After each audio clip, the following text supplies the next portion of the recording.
have the great pleasure of introducing to you our commencement speaker for this morning's ceremony, Mr. Thomas L. Baker. Tom is the Chairman Emeritus of Energy Future Holdings Corporation, formerly TXU, and Tom earned his bachelor's degree in mechanical engineering here at UT in 1968. With the exception of a 3-year period when Tom served as a nuclear missile launch officer in the U.S. Air Force, Tom has spent his entire career in the energy industry with TXU. Tom also holds community leadership roles in the Circle 10 Council of Boy Scouts of America, the City of Dallas Parks and Recreation Board, where he's held senior leadership roles, and the Children's Medical Center of Dallas. I am personally excited that Tom was recently elected to the Cockrell School of Engineering's chairman of the Engineering Advisory Board.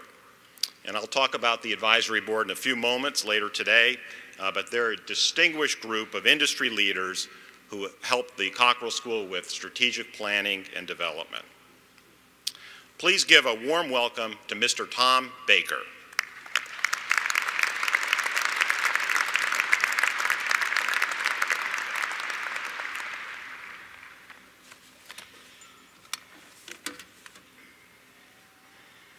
I've got to tell you, in 1968, when I was in your place, I never thought I'd be standing here.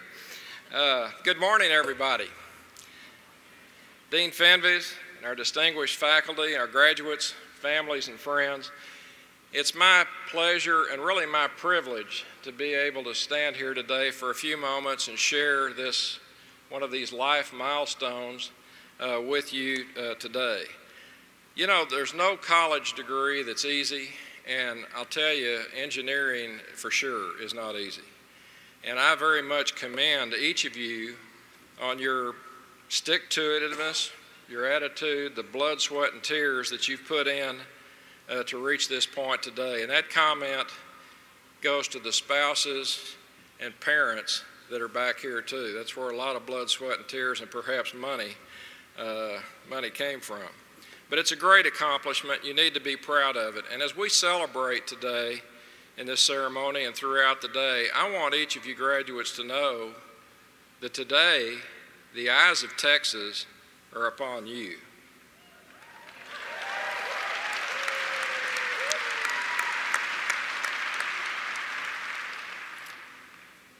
You should have been in here about 2 hours ago, folks. There was a KISS concert here last night that went to about 3 in the morning. As we walked in, I was excited to see they had most of the bodies picked up that were off the floor and the confetti. I told Dean Fenves we should have just had him stay over a few hours and opened this with a song from KISS. This would have probably been the last commencement that engineering would ever be allowed to have on the campus if that had happened, I suspect. You know, as I stand here before you to address you today, and I was called to do this, I asked kind of what I ought to talk about. And they said, well, you ought to talk about 12 to 15 minutes. And I said, oh, well, that narrows it down some. You know, I think commencement speakers really have to kind of think of themselves much like the body at an old-fashioned Irish wake. You're needed to be there in order to have the party, but nobody really expects you to say very much. Actually, as we talked further, we did discuss some things that might be helpful to talk about, and it was suggested that maybe I share a few things with you that I've learned over my career that might be helpful to you as you take your next step, whether it be an advanced degree or going out into the business world to help achieve success. But as I thought about it, that word success is kind of elusive because I'm not sure what it is and how you measure it. Is it money? Money's a good thing. Everybody needs to have a few more bucks. On the other hand, I look at people who over time I think have been tremendous successes in their lives, and a number of them really didn't make a lot of money perhaps. Is it titles? Everybody likes to have a title. Some of you are getting new titles today.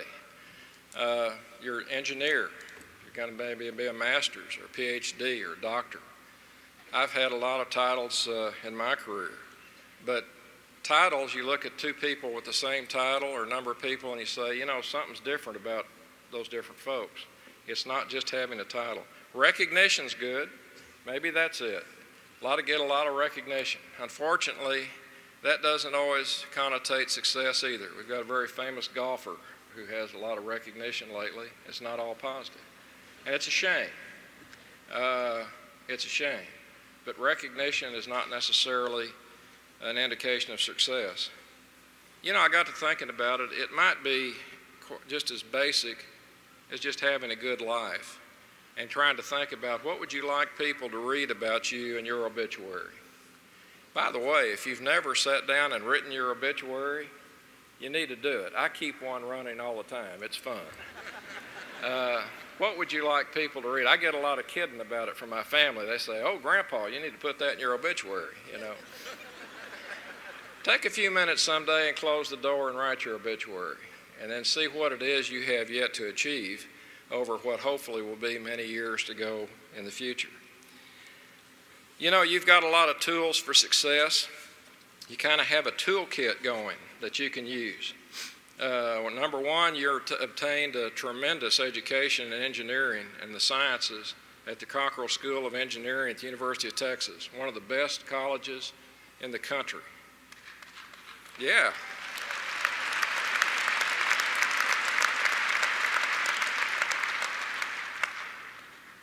Aren't you glad you didn't go to A&M?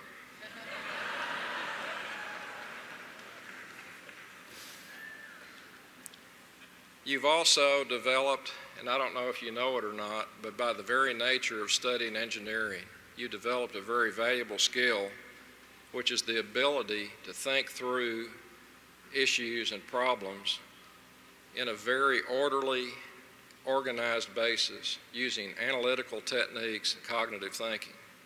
That is a skill that will be valuable to you no matter what you do. If you stay in education, if you go into business, politics, finance, family challenges, or whatever. It's a skill that engineering people have that's very helpful, and that's in your toolkit.